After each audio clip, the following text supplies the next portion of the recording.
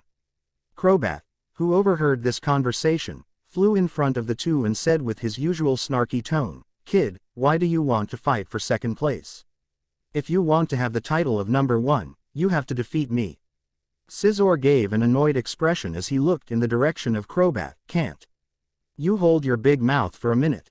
Crobat just looked down at Scizor from his flying position when he said arrogantly, "What's wrong? Can't handle a little truth? Everyone here knows who the number 1 is." Gardevoir also came and said with a tender tone, "Brother Crobat, it has been a long time since the last tournament took place. Now, you can't certainly say who is the strongest Pokémon." Scizor added, "Yeah, your license to the title of number 1 has been expired." Crobat ignored Scizor and looked at his little sister, and said with a slightly mild tone, "Although you are not entirely wrong, I believe that it would be one of the 3 of us again. The 3 of us are all a good deal stronger than the rest." Ditto also tried to give some enter into this conversation. "Why are the fights always 1vs1? That is not very fair. My strengths come from group fights." Sad face. Eevee gave Ditto a comforting pat. "Brother Ditto, you don't have to worry about this tournament. Just because a Pokémon wins this tournament doesn't mean she becomes someone important in our group." Bastiodon, who had been following the conversation, looked in the direction of Blaziken and asked, "Blaziken, do you think I have a chance to win a 1vs1 tournament?" Blaziken looked at her brother and put a hand on his broad shoulders. "Hey, big brother. You have to show more self-confidence. Look at yourself, so big and strong and yet such an insecure attitude." Bastiodon didn't get mad when he heard his little sister say those words. He just said, with a nod full of determination, "You're right, I'll try to improve, little sister." Blaziken, who heard the tender words from her big brother, started to pull her hair, seeing how he didn't change at all. Unbelievable. Gardevoir, who was keeping an eye on this whole conversation between the two silently for a while, said gently, "Little sister, don't be so mean to your big brother. Although he is gentle, he is there in the important moments when you need him." Blaziken remembered what happened a few minutes ago and how her big brother showed her a side of him that she had never seen. Yes, brother Bastiodon, you were so cool at that moment with your mad face." Bastiodon showed a surprised and slightly bewildered expression when he said, "Mad face? I think this word doesn't quite fit me. Sister Gardevoir, I didn't have that expression, did I?" Gardevoir showed a motherly face when she said, "Little brother, it's normal to have an expression like that when someone you care about is in danger. Don't worry unnecessarily." Blaziken looked up at the slightly confused face of her big brother and said, "Big sister is right." After a short pause, she also said with a sincere voice, "Big brother, big sister, I would like to thank you for what you—" Bastiodon interrupted his little sister with a peaceful and gentle look. "Little sister, we are a family. You don't need to thank family members." Blaziken showed a surprised expression as this was the first time Bastiodon had ever cut her off in the middle of speaking. Then a slightly emotional expression appeared on her face. To hide her feelings, she began to scold Bastiodon loudly for how impolite it is to interrupt someone and even began to kick him on the knee. Bastiodon felt no pain, so he just ignored the attacks from his little sister. Gardevoir, who can perceive the feelings of other Pokémon, immediately saw through the trick of her little sister. She thought that the approach Blaziken took to hide her emotions from her big brother was quite cute, and this put a smile on her face. She felt that after this dangerous situation, the whole family got a little closer together. Crobat and Scizor didn't argue with each other today but took an active part in conversations. Shuppet and Vulpix are inseparable as always, while they play with each other or talk to other family members. Alex, who saw how all his family members were having a good time, joined the group with a serene smile. Chapter 220. Alex and his group continued further in this forest after taking a short break. Although the half-destroyed corpse of Exeggutor was now spread all over the place in pieces, Alex did not take it along. As soon as a Pokémon dies, due to using up all of its life energy, the corpse is completely empty of energy and can only be used as food. It cannot improve the potential of Pokémon, and the taste becomes many times worse. Although Alex didn't get any direct profit from this fight,